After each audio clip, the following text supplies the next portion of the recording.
Welcome to the Crystal Zone podcast with Kyle Russell of crystalconcentrics.com. Our motto is Crystals for Life.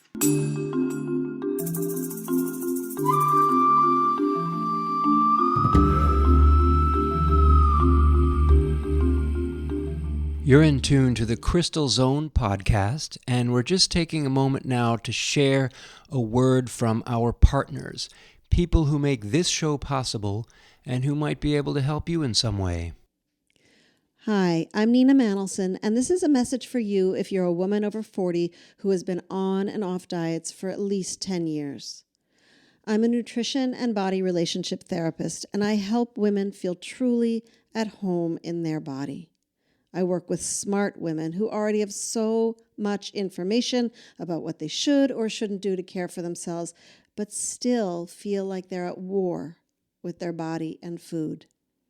If this resonates with you, please visit ninamanelson.com. I have a free ebook for you, How to Be a Woman at Ease in Her Body. Lately, I have been taking on topics so big that I am afraid I will not be able to do them justice, and that I will neglect to say something very important that I feel you should know. But that being the case, I still have to press on and do my very best, this time with a mammoth topic, and that is Moldavite. Moldavite is a mythical tektite. It is the result of an intergalactic collision between meteoric materials crashing in through the Earth's atmosphere and exploding on the surface, blending with Earth materials and creating a tremendous amount of volcanic glass that blew high up into the air, and then most of it maybe hardened before ever reaching the ground. But the extreme heat and the travel through the air shaped the little droplets, the little whatever you want to call them, into small planets of their own, complete with craters and nooks and crannies and folds. And they were unique in this place over in Eastern Europe. I have never gotten a 100% answer as to why it's called Moldavite. There's the Moldau River there, and some people have said it's connected to Moldavia, and it doesn't really matter to me why it is named that. In fact, the Czech people call it something totally different. And in the blog that I will write to accompany this podcast, you will see some more details. I always add some edited in content because when I look over the transcript of these podcasts, I recognize that there are things missing that I want to make sure you get included in your experience. And another strong reason to check out the blog versions of my podcasts is to find out what a lot of these things I'm talking about look like. Are they pretty? Are they ugly? Are they big? Are they small? What is it that characterizes them visually? And I will promise to give you plenty of photographs to make that apparent. Now, why is Moldavite such a dramatic and extraordinary topic? It is because, particularly for me, Moldavite is how I got into this entire experience of working with crystals and then later teaching people about crystals. So it all began back in 1987. I had just gotten out of college and I was working at a natural food store. And on my day off, I was invited by a friend to go visit the legendary Heaven and Earth shop, which was run by Robert Simmons and his wife Kathy in Gloucester, Massachusetts, which is where I had pretty literally just settled. And when we went to the shop, I looked around. Nothing really caught my eye. I wasn't even really into crystals yet. My friend purchased a few tumblers, and I was getting ready to leave. And Robert brought me into a conversation about the Moldavite and what makes it so special. He talked about the history and how unique it is because it is gem quality. It's a green color, unlike all other tektites in the rest of the world, and can be faceted, which is very cool. But what's most amazing about it is when you shine a light through it, you get this incredible otherworldly green color that ranges from a kind of a dull, almost brown, to a rich green, to a vivid kind of bright neon green. And I was all good with that, except he wanted to give me a piece, and he did. He gave me a piece that probably was worth as much as $80, which at that time was a lot to give as a gift, and also for me, given that I was barely working minimum wage at the time. So there I was. I had the Moldavite. My friend and I left. We were driving home on the highway, and I started to feel this extraordinary rush of energy pulling from the sky and through my entire body, all moving towards my pocket where the stone was. And it was so intense that I pulled the stone out and I put it on the floor of the vehicle for the rest of the ride home. And that night, I had put it up on the mantelpiece. I was staying over at my brother's, sleeping on the living room couch, and I had an incredible dream. And in this dream, I was working at my produce shop, and a nondescript woman came up outside of the window and looked at me, letting out an extraordinary sound when she opened her mouth. I looked around to see if anyone else had seen it, but nobody did. It was unlike anything I had ever heard, and I responded.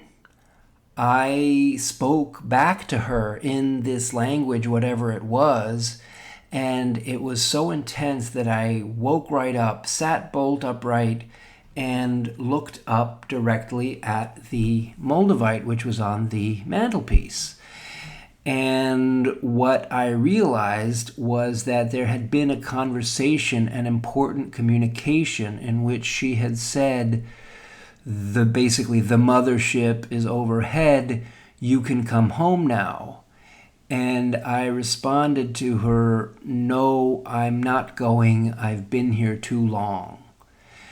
And right now I can tell you this story relatively dispassionately. It's been 33 years, but at the time it really, really freaked me out. And for the next 25, 28 years, I couldn't tell the story without getting major goosebumps and feeling not quite queasy, but certainly uncomfortable.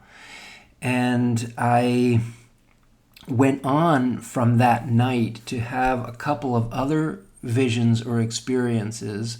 I realized afterwards, I'm not sure even how close to then I figured this out, because at the time in 1987, during the harmonic convergence, people were doing toning, which was overtone singing or harmonic singing. and not everyone was tremendously good at it, but the bottom line is that it taps into multiple notes simultaneously. It's totally nonverbal in the sense that it is not words that we know and understand, but it is a kind of a chord that is very, very intense and otherworldly. And it was through this language of that tonality that whoever this woman was spoke to me. And I had a follow-up dream. I'm going to tell you two dreams quickly because in our podcast we don't have unlimited time. But the first dream, I was being set up for what seemed to be like an abduction.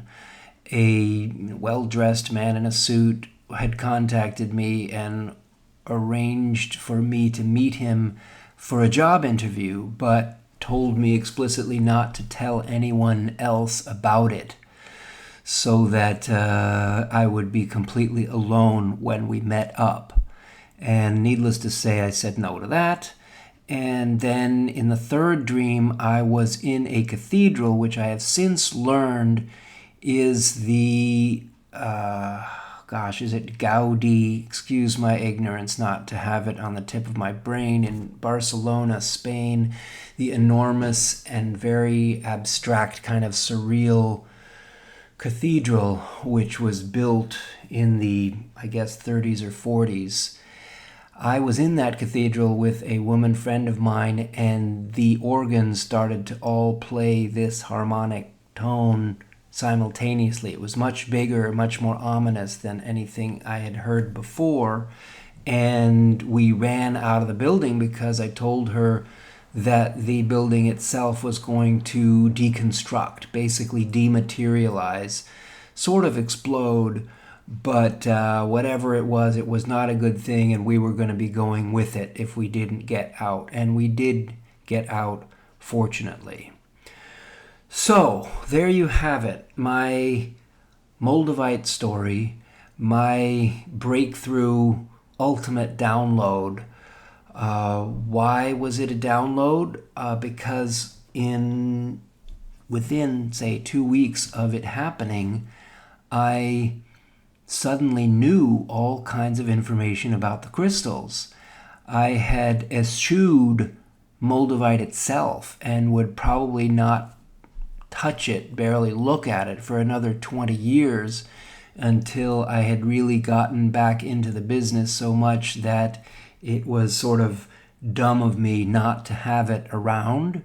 And I had made my peace with it such that it was no longer something that was so scary. And when I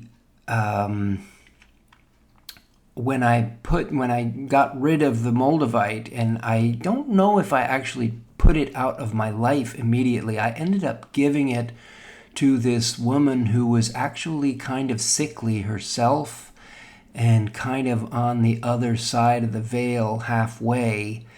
I don't know whatever ended up happening to her, but she expressed interest in that particular Moldavite, and I was happy to sell it to her.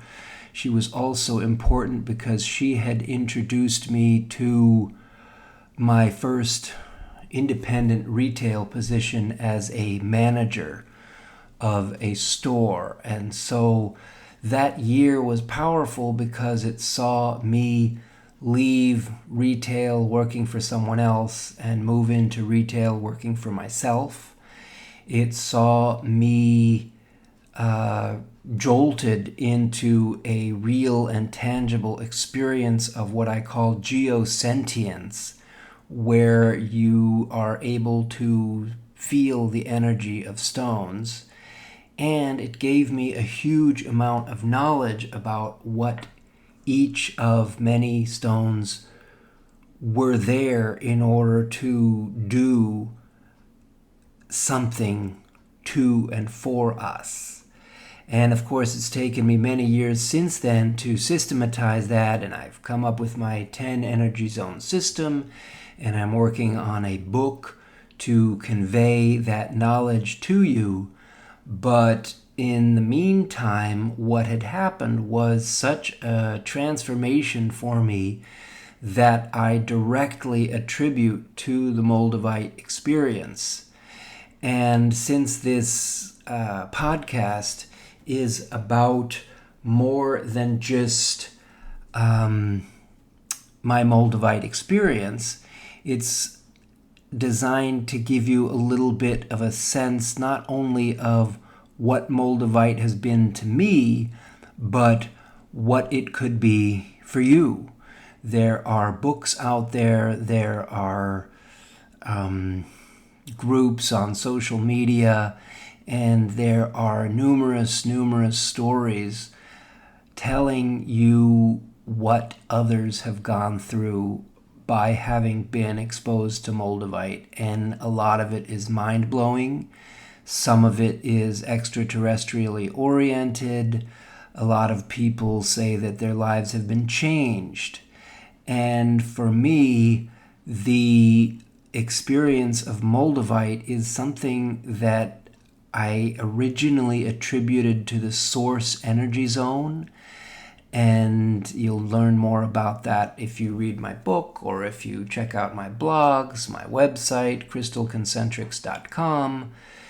Certainly people have written me and asked me questions and hoped for answers. I do individual consultations when they do have in-depth questions, particularly about their own experience. However, I sit here now with 4 extraordinary Moldavites in front of me. One that's over 50 grams, a perfect palm piece, looks like a trilobite. Another one that I was originally calling a cat's paw, and now I'm calling it a lion's paw. And then I have another spiky one. The first 2 come from Zataka and a place called Chlum, Chlum. And the third one is a Besednisi, which is the location where they are most spiky. They're called hedgehogs, and I'm pretty into those. They're very heavily etched and like a sort of evergreen pine tree. Quite extraordinary, whereas the other ones have relatively tame but exceedingly intricate surfaces. But they are kind of, from a distance, sort of rounded. And the last piece I'm looking at is called the hoof. It looks literally like the hoof of a horse with lots and lots of extra hair around the end of the hoof, and it's fully cloven. You often find little sort of stick marks in Moldavite where it seems to have wrapped around a stick, literally. I don't know if it's a stick that it's wrapped around, and I don't know where this particular hoof piece comes from, but they are from different regions in the Czech Republic, and as a consequence, due to whatever local geological forces have been working on them, they end up having different looks and feels. It is also possible that different pieces coming from different parts of the explosion, or maybe the interaction of the collision with different ground elements, produced different outcomes in terms of the finished sort of product. Someone recently asked online whether the different Moldavites have a same weight per mass ratio, and I have no idea what the answer is to that question. What I do know is that, and this is a very recent discovery, I last year or the year before discovered that the energetic value and sort of signature of a black tektite is to not govern, but represent the space between our body surface and the outside border or limit of our aura. And I've just realized that Moldavite, instead of representing that aura, represents the cosmic aura. It's a much bigger aura, which is the distance or space between the cosmos and, again, where we start. So it's a much bigger aura, and it is specifically centered and geared towards the stars. I had once called Moldavite the alien messenger because it brought me key information from extraterrestrial civilizations. And I know this sounds completely outlandish, out of this world, and it actually is. But I'm a pretty grounded and logical person, and apart from that experience, I've had a pretty down-to-earth existence here on the planet. And as I told my extraterrestrial friend who was visiting that time so long ago, I am very committed to staying here as a terrestrial being, not elevating or ascending outside of the planetary realm that we call Earth. So I'm here to stay, but the Moldavite is here to let you know certain very, very high information. But I will tell you that a tray of Moldavite is like a tray of cell phones. One might take you to the leader of a galaxy or planet far, far away, but another might lead you to the local pizza delivery person. So it's not guaranteed that every single Moldavite you pick up is going to zonk you and connect you to extraordinary sources of information. That is why I'm very selective about the Moldavites that I pick. I prefer ones that have a harmonious and kind of balanced physical appearance. And I do have a color preference, which I'll be able to show you better. It's in between the more drab and the more vibrant color, right in between. That's my favorite. And I do like large pieces of Moldavite, but I can respect that some smaller pieces will pack a punch as well. So, that is about all we have time for in this particular podcast. I have told you my Moldavite story. I have explained how it opened up the world of crystals for me.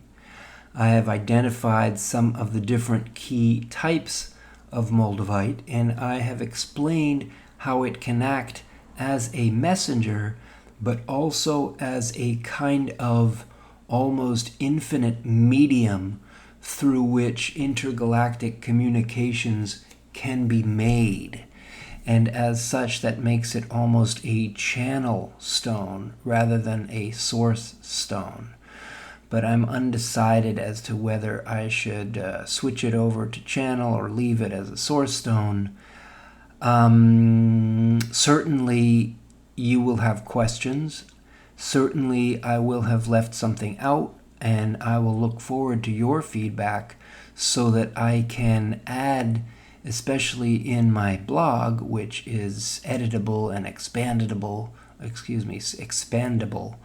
I don't usually say words completely wrong like that. But for now, I think this is a pretty complete and valid statement about Moldavite, the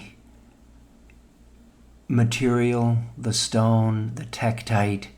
It is a volcanic glass, and how it has impacted me and why it is relevant in the bigger pantheon of stones, because there really is nothing else like it. Other tektites are completely different energetically, and even every Moldavite is different from every other one. So I thank you for listening, and we will look forward to connecting again soon. You're in tune to the Crystal Zone podcast, talking all about crystals for life, and you might wonder where would be a great place to buy crystals. Well, we have a warehouse and storefront, the Portal Crystal Gallery in Arlington Center, Massachusetts, and you can have a look at all our displayed items, and also, if there's something of interest, we have an extensive backstock. In any case, if you're more distant and you want to work by email and phone, we are happy to serve you through our quality custom crystal mail order service. A portion of our inventory is up at crystalconcentrics.com, but you should definitely email Kyle, K-Y-L-E, at crystalconcentrics.com with any questions. We can send you videos and show you all kinds of items which we have not yet had time to upload onto the site. Looking forward to hearing from you.